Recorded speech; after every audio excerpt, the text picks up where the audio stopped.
하나님이 지으신 세상은 참으로 아름답죠. 우리는 이 세상을 다 보지 못하고 죽습니다.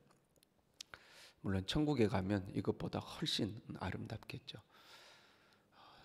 이 세상에 아름다운 것이 많지만 그 중에 가장 아름다운 것을 꼽으라고 한다면 사람이죠. 사람은 이 땅의 그 어떤 것보다도 아름답습니다. 사람은 아름다울 뿐만 아니라 그 정교함에 있어서도 굉장히 뛰어나죠. 여러분, 우리 몸이 참 신비하지 않습니까? 여러분, 숨을 쉬어야지 생각하고 숨을 쉬어요. 저절로 숨이 쉬어져요? 저절로 숨이 쉬어지지 않습니까? 저절로 숨이 쉬어지고 저절로 눈이 깜빡깜빡하죠. 이게 자기가 알아서 깜빡깜빡하지 않으면 눈이 건조해져 가지고 뻑뻑해지는 거거든요. 알아서 깜빡깜빡하죠. 우리의 이 입 안에는 식도와 기도가 있는데 숨을 쉴 때는 기도가 열리고 음식이 들어가면 식도가 열리는 거거든요. 그 자기가 알아서 탁 조절을 하잖아요. 음식이 들어오면 열리고 닫히고. 참 이 우리의 몸이 정교하게 신비하게 만들어졌죠. 손가락 발가락이 움직이고 어떤 상황이 되면 그 상황에 맞게 우리 몸이 알아서 싹 다 움직이잖아요. 내 몸에 좋은 것이 들어오면 소화를 시키고 분해를 시켜서 거기에 영양분들을 싹 다 흡수하고, 내 몸에 해로운 것이 들어오면 그걸 흡수하지 않고 그대로 몸 밖으로 배출을 시키고, 참 신비하게 만들어져 있죠. 그러다가 한 군데라도 이게 제대로 작동을 안 하면 이제 문제가 되는 거죠. 그걸 우리가 이제 질병이라고 그러죠. 몸이 정상적으로 탁탁탁탁 작동을 해야 되는데 한 군데가 이제 작동을 안 해요. 그러면 이제 우리가 몸이 고장 난 거죠. 이 모든 것을 뇌가 관장을 하죠. 머리에서 뇌가, 우리가 인식을 하든 인식을 못 하든 우리의 뇌가 싹 모든 것을 명령을 내리고 모든 것을 이렇게 싹 움직여 가지고 우리의 몸이 움직이는 거죠. 우리 이 정교한 몸이 뇌의 지시에 따라서 질서 있게 탁탁탁탁탁탁 이제 움직여 가는 거죠. 교회는 예수님의 몸이죠. 교회의 머리는 예수님이시죠.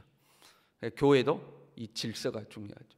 머리 대신 예수님의 지시에 따라서 온 성도가 일사불란하게 그냥 착착착착착착 움직이면 아름다운 교회가 되는 거죠. 우리 인간이 아름답듯이 교회도 그렇게 아름다운 교회가 되죠. 근데 문제는 모든 사람들이 머리 대신 예수님의 지시를 받았다고 주장하는 거죠. 이게 정말로 예수님의 지시 아래 딱 질서 있게 움직이면 좋은데 질서가 안 맞고 서로 이렇게 착착착착 이게 안 돼요. 그런데 내가 예수님의 지시를 받았다, 내가 예수님의 지시를 받았다, 이제 이렇게 갈등이 생기는 거거든요.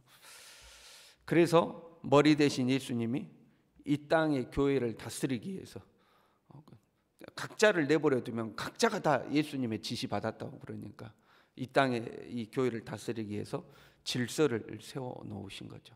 교회 안에 질서를 만들어 놓은 거예요.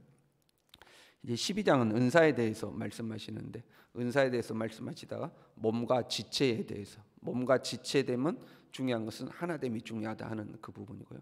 그 다음에 오늘 우리가 읽은 본문은 직분에 대해서 이제 말씀하고 있는 거거든요. 직분은 곧 질서를 의미하고 있습니다. 하나 돼야 된다, 질서가 있어야 된다는 거죠.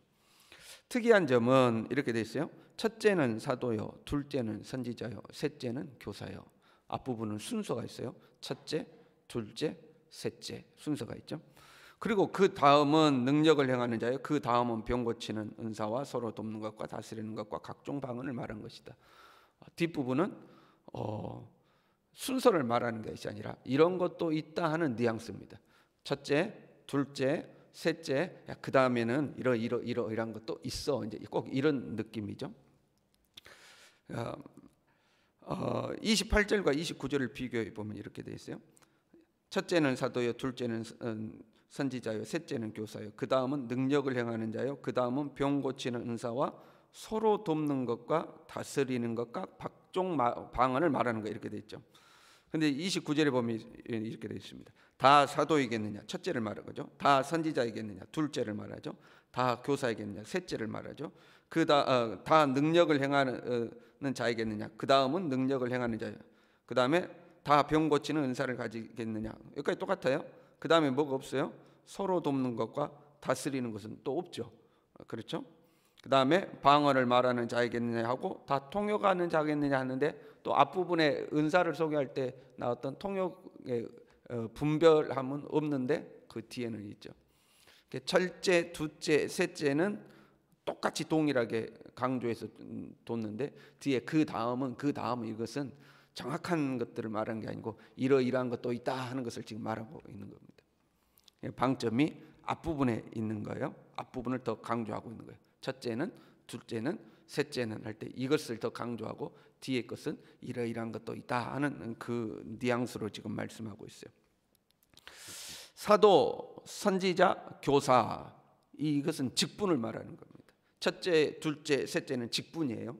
그 다음은 은사를 말하고 있습니다. 그렇죠? 첫째는 사도요, 둘째는 선지자요, 셋째는 교사. 이거는 직분이죠. 그 다음에는 병 고치는 거, 뭐 능력을 행하는 거, 이것은 다 은사를 말하고 있는 거죠. 이 직분의 특징은 하나님의 말씀을 가르치고 하나님의 뜻을 지도하고 교회를 지도하는 직분이죠. 셋 다 그렇죠. 말씀을 가르치고 지도하는 직분입니다. 신체적으로 비유하면 머리에 해당되는 역할이죠. 머리가 온몸의 것들을 지도하듯이 교회의 머리의 역할로서 사도요, 선지자요, 교사를 지금 이야기하고 있는 겁니다.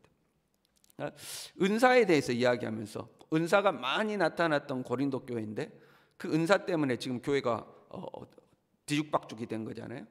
그 뒤죽박죽이 된 고린도 교회의 은사에 대해서 말씀하면서 의도적으로 직분을 앞에 두고 있는 겁니다.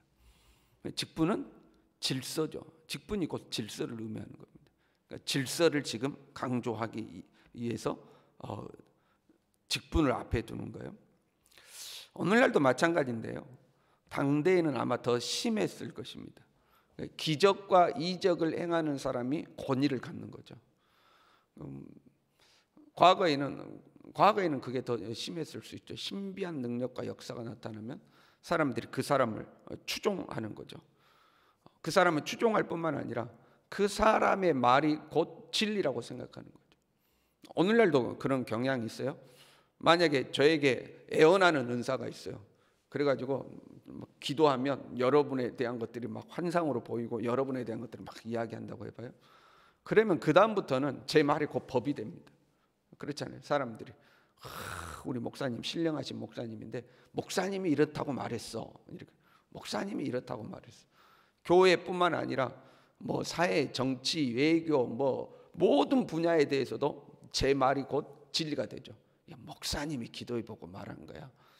그러니까 어떤 기적과 이적과 능력이 나타나면 그 사람이 모든 분야에서 모든 것들에 대한 권위를 갖게 되죠. 사람들은 그 사람을 신뢰하게 되는 거죠. 그래서 이 은사가 나타나는 분들 중에 타락하는 이유가 그런 경우들입니다. 자기가 모든 것이 맞다고 생각하는 거죠. 그 추종자들이, 그 은사자를 추종하는 사람들이 잘못된 길로 가는 것도 그런 것 때문에 그래요. 은사는 은사일 뿐입니다. 능력이 나타나면 그 능력은 능력으로만 인식을 해야 됩니다. 그 외의 것들은 별개의 문제죠. 내게 병 고치는 은사가 나타나는 것과 내가 무언가를 가르치고 지도하는 것은 별개의 문제입니다. 은사는 하나의 도구일 뿐이거든요. 내 손에 망치가 들려서 다른 사람보다 못을 더 박는다고, 더 잘 박는다고 다른 분야를 내가 다 더 잘하는 것은 아니죠. 그렇게 생각을 하셔야 돼요. 은사는 은사일 뿐이고 능력은 능력일 뿐이죠. 그런데 은사가 나타나면 모든 권위를 이제 가지려고 하는 거죠. 고린도 교회의 문제가 된 것은 능력이 나타났다고 해서 권위까지 취하려고 한 겁니다. 그럼 내가 높다, 네가 높다가 뭐예요? 내가 너보다 더 권세 있는 사람이다, 그런 말이죠. 능력이 나타나고 해서 권위까지 가지려고 해서 문제가 생긴 거죠. 하나님은 질서를 위해서 직분을 주시는 거예요. 질서를 위해 직분이 존재하고 직분에는 그에 맞는 권위가 주어지는 거죠. 교통 질서를 한번 예로 생각해 봐요. 교통 질서를 유지하기 위해서 교통경찰이라는 직분이 존재하죠. 그리고 그 교통경찰에는 일정한 권한과 권위가 주어집니다. 그래서 교통경찰은 지나가는 차를 멈출 수도 있고 통과시킬 수도 있죠.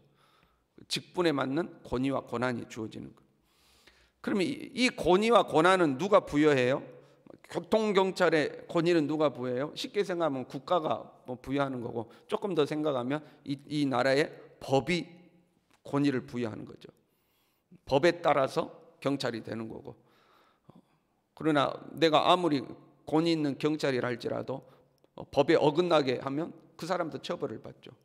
또 이 경찰이 질서를 지키고 안 지키는 사람에 대해서 법에 따라 처벌을 하는 거고요. 법에 의해서 이 땅에서는 권위를 부여받죠. 제가 열심히 도로교통법을 공부를 했어요. 도로교통법에 대해서는 제가 도사가 되었습니다. 엄청 잘 알아요. 그런다고 해서 제가 도로로 뛰어나가가지고 제가 교통정리를 할 수 있습니까? 내가 아무리 도로교통법을 잘 알아도 내가 나가서 막 교통정리하고 할 수는 없는 거죠. 막 사람들이 야, 김동훈이가 도로교통법 제일 잘 알아. 아무리 사람들이 나를 막 추종한다 할지라도 제가 나가서 그것들을 통제할 수는 없습니다. 왜? 권위가 부여되지 않았어요. 아무리 잘 알아도 권위가 주어지지 않았기 때문에 내가 법을 집행할 수는 없는 겁니다. 그것이 법이라는 거죠. 아무리 은사가 나타나고 신비한 역사가 나타난다 해도 그것이 권위를 보장해 주지를 않습니다. 그 권위를 보장해 주질 않아요. 교회에서 영적 권위는 하나님이 부여하신, 세상에서의 어떤 그 권위는 법적인 권위를 갖잖아요. 교회 안에서 영적 권위는 하나님이 부여하시는 거예요. 그 권위는 직분과 질서로 나타나는 거죠. 하나님이 부여하신 영적 권위는 직분과 질서로 나타나는 겁니다. 그래서 여러분, 직분이 중요한 거예요. 이제 뭐 대통령 선거가 있잖아요. 대통령을 잘 뽑아야 하듯이, 그것이 중요하듯이 교회도 직분자를 잘 뽑는 것이 중요한 겁니다. 특별히 교회에서는 머리의 역할을 하는 직분자들을 잘 선택해야 되는 거죠. 그 직분이 곧 질서요, 직분이 곧 권위이기 때문에 그렇습니다. 근데요, 사람만큼 아름다운 존재가 없지만 사람만큼 추악한 존재도 없습니다. 조금만 능력이 나타나면, 조금만 뭔가 내게서 특별한 것이 나타나면 직분과 질서에 군림하려고 하는 게 사람이죠. 그래서 어떤 교회는 그런 교회 있어요. 기도 많이 하는 권사님이 계시는데 그냥 목사님과 당회가 뭐만 하려고 하면 내가 기도해 봤더니 그것은 아니고, 내가 기도해 봤더니, 자기가 기도한 걸로 교회의 직분과 질서 위에 자기가 군림하려고 그러죠. 그러면 또 그것을 추종하는 사람들이 또 존재해요. 근데 그것은 자기가 기도 많이 한 거지 하나님이 부여하신 권위가 아니죠. 자기에게 뭔가 나타나면 그걸로 군림하려고 그래요. 한편으로는 하나님이 세우신 직분과 질서를 더럽히는 사람들도 있죠. 엘리의 아들들처럼 직분을 얻었으나 그 직분을 더럽히는 사람도 있죠. 엉터리 직분자들이 많은 거예요. 직분은 어떻게 얻었는데 정말 하나님이 저 사람에게 저 직분을 주셨을까 싶을 정도로 엉터리로 하는 사람들도 많이 있죠. 그런다고 여러분, 그럴 때도 법에 따라서 처리를 해야 됩니다. 내가 운전하고 가는데 도로에서 교통경찰이 엉망이에요. 그렇다고 내가 내려서 주먹질을 할 수는 없는 거잖아요.